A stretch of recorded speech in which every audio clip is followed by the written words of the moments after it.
Все началось вот с этого гаража. Мне в телеграм-канал прислали фотографию с вопросом, что это за гараж и знаю ли я его историю. Как оказалось, знаю. Помнила, что когда-то читала и ответила. Но фото заинтересовало. К тому же гараж оказался отреставрированным. И так родилась идея этого видео. А рассказать тут, поверьте, есть что. Но обо всем по порядку.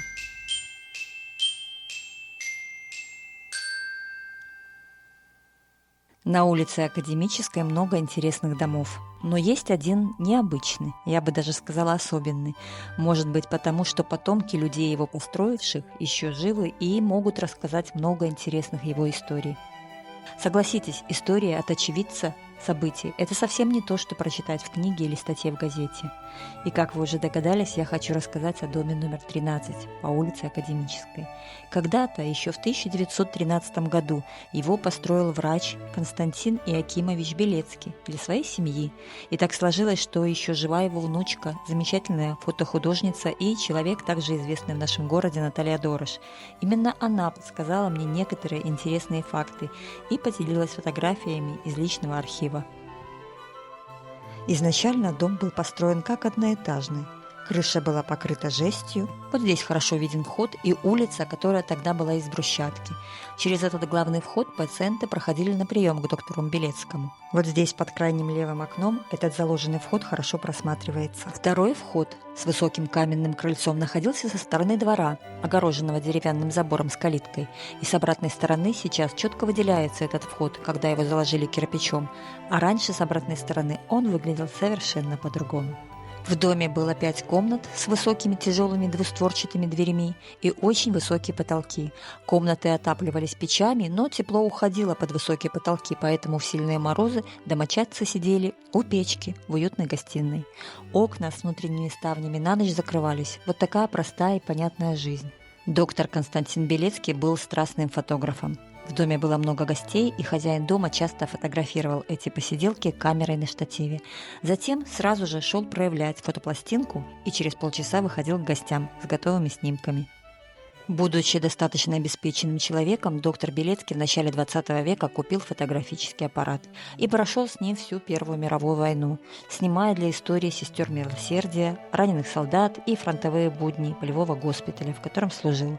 Увы, эти снимки не сохранились. А в 1926 году доктор Белецкий умер, и дом стали сдавать квартирантам. Во время Второй мировой войны дом Белецкого занял немецкий генерал, который в 1942 году построил во дворе кирпичный гараж для своей машины, думая, что останется в Гродно надолго, и посадил яблони. В гараже была печка и теплый уютный туалет с выгребной ямой.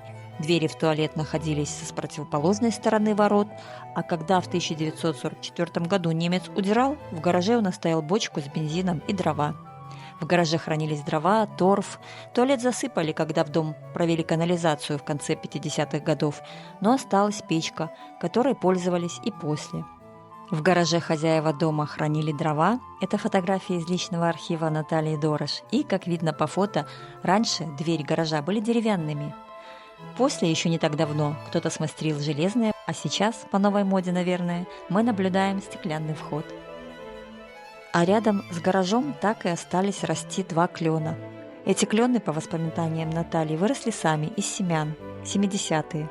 Они были еще маленькими, а яблони уже нет и в помине. А сейчас клены огромные, растут, и выглядит это все совершенно по-другому.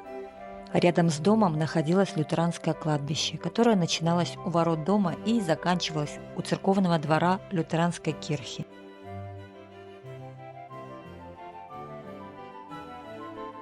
От тротуара его отделяла кирпичная стена. Вот это хорошо видно на фото. Местами стена была разрушена и побита осколками.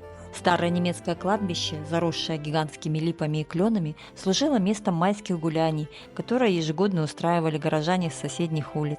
Сейчас на месте кладбища построен детский сад. В 1976 году дом с гаражом удалось поменять на 4-комнатную квартиру. Дом нуждался в капитальном ремонте, текла крыша, нужен был ремонт пола, а средств на это не было. Поэтому, когда удалось передать дом номер 13 администрации уксусного завода в обмен на современную квартиру с паровым отоплением и природным газом, все были просто счастливы. Сегодня в этом доме располагается филиал медицинского училища. Очевидно, для него и был построен второй этаж, которого изначально не было. В этом квартале много примеров так называемой кирпичной эклектики, домов из характерного гродненского кирпича. И, очевидно, много историй, скрывающихся за их фасадами. Конечно, я рассказала лишь малую часть информации о людях, построивших и проживавших в доме номер 13. Но изначально у меня и не было такой цели. Мне хотелось рассказать и показать вам, как этот дом и гараж выглядели раньше. Надеюсь, у меня это получилось. И теперь, проходя по этой тихой улочке, вы увидите за этими фасадами нечто большее, чем просто каменные стены и окна. Если видео понравилось, ставьте лайк, подписывайтесь на мой канал, пишите комментарии. Может быть, именно вам есть о чем рассказать и дополнить это видео. Возможно, вы именно тот очевидец событий, которые обязательно нужно сохранить для будущих поколений. Мой канал для того и создан, для общения между людьми. Ну а я, как всегда, всех обнимаю, всем пока!